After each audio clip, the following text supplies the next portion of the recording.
Hello YouTube. In this video I'm at the range test firing this pistol with my RMR mount on it. As you can see, I brought out a couple of different brands of ammo and magazines. This is a McCormick magazine, 10 round 9mm. This one will get 1 round. I always start with 1. This is a Brownells brand magazine. This one will get 2 rounds. The next magazine I modified the follower on a little bit, and it's kind of sticky. So I struggled until I pushed the follower past that cutout in the magazine body. So this one will get 10 rounds. And these magazines, the reason why I brought them out was to show that even though they're Brownells brand, they're actually not bad. The next one is a Springfield Armory 9-round 9mm magazine. As you can see, it has the welded on base plate or floor plate, and I got it from a friend who bought a Springfield Armory loaded 9mm pistol and couldn't use these mags after he put on a mag well that extended the length of the grip. Basically, these are uncomfortable to use with mag wells that sit below the grip, and in this pistol it's not an issue because it's got a Chan Magwell Gen 2 on it. It doesn't extend the length of the grip at all, so I can use that magazine. This is a Wilson Combat, as you can see. So, a few different types of magazines. For now, it's Blazer Brass ammo, and we're going to see how it performs. One of the things I wanted to check in this test fire is position of my RMR mount on the slide and the RMR sight on the mount, and I wanted to see how close I got it to 0, basically. As you will see in a second, what I probably should have done is angle my mount slot a little bit more towards the front, just to point the sight a little bit lower to begin with. But like I said, the sight right now has no adjustment on it, as it came from the factory, and you can see it's the target is about 5 yards away. It shoots about 3 inches low, so later on I'm going to make an adjustment. By the way, this is the 3rd magazine now. We already fired 1 single round out of McCormick magazine, the 2 rounds from the Brownells brand, and this is the 2nd Brownells magazine with 10 rounds in it. You can track the ejection as well. For the most part, it's going in the close enough to same direction, so it's not bad. There I'm touching that follower again.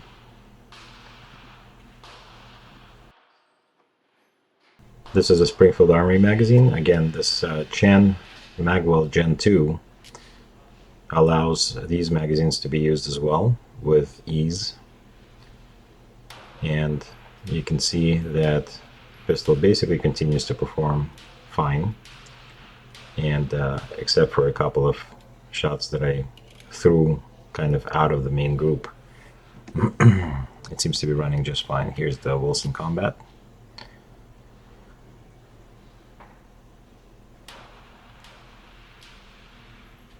And here's one malfunction we had.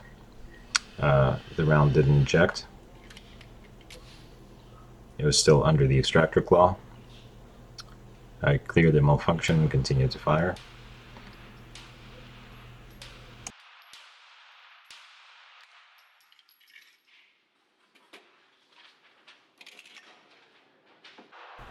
Now I decided to start using different ammo just to see. So here's PPU. I've used it quite a bit before and continue to use it whenever I can buy it on sale. I've also adjusted the RMR dot, brought it up a little bit, so you can see that I'm starting to shoot a little bit higher. I realized that I needed more adjustment, so I made another adjustment up and also a little bit to the right. So here's another magazine Again, this is PPU. And after the RMR adjustment, so far so good. Sorry, AC just kicked in, so you're going to get a little bit of noise. This is actually one of my favorite brands of ammo. It's clean, and we can see I'm shooting at the top right target. You can see it shoots pretty well. And Hush is the subsonic kind of match ammo or competition ammo. It's very low power factor, and this is where I started having a lot of problems.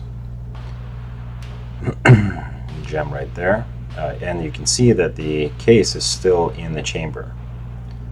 So I cleared that malfunction,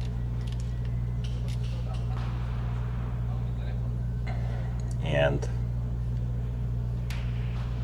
here's another one. Again, case is in the chamber. Now, I think I mentioned it before, maybe not. I knew for a fact that this chamber is very tight, and it's already getting slightly dirtier. So this is probably another reason why I started having problems. Basically, this ammo doesn't produce enough inertia for the slide to go back, and I think the other problem I'm having is that my extractor tension is a little bit too light. So the extractor claw is just slipping over the rim, leaving the case inside. You can see that I was trying to use the extractor to grab it, but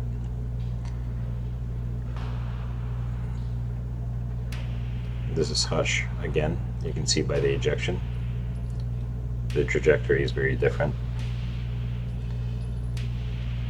And this time it went through a few rounds in a row without any issues. So I decided to stop using Hush ammo, and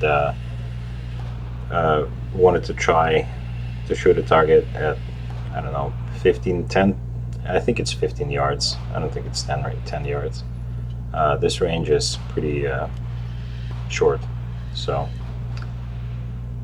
here we're going to try and shoot 15 yards, let's say.